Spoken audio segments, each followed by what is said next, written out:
എക്സ്പ്രസിന്റെ ജീവനക്കാർ കൂട്ട അവധിയെടുത്ത് പ്രതിഷേധിച്ച സംഭവത്തിൽ നടപടിയുമായി വിമാന കമ്പനി.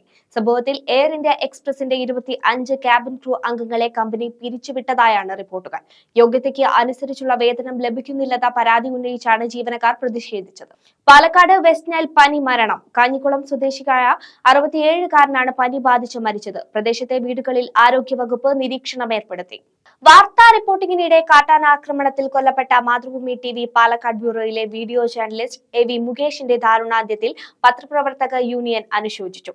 കുടുംബത്തിന്റെ അർഹമായ നഷ്ടപരിഹാരം നൽകണമെന്ന് കേരള പത്രപ്രവർത്തക യൂണിയൻ ആവശ്യപ്പെട്ടു. പീച്ചി ഡാമിന്റെ റിസർവോയിൽ കാണാതായ യുവാവിന്റെ മൃതദേഹം കണ്ടെത്തി. മലപ്പുറം താനൂർ സ്വദേശി മുഹമ്മദ് യഹിയുടെ മൃതദേഹമാണ് തിരച്ചിലിനൊടുവിൽ വ്യാഴാഴ്ച രാവിലെ കണ്ടെത്തിയത്. ബുധനാഴ്ച വൈകുന്നേരം 6:30 രണ്ട് സുഹൃത്തുക്കളോടൊപ്പം കുളിക്കാൻ ഇറങ്ങിയപ്പോഴായിരുന്നു അപകടം.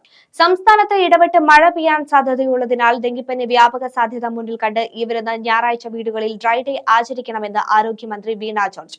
വ്യക്തികളും സ്ഥാപനങ്ങളും ആഴ്ചയിൽ ഒരിക്കൽ ഡ്രൈ ഡേ ആചരിക്കേണ്ടതാണ്.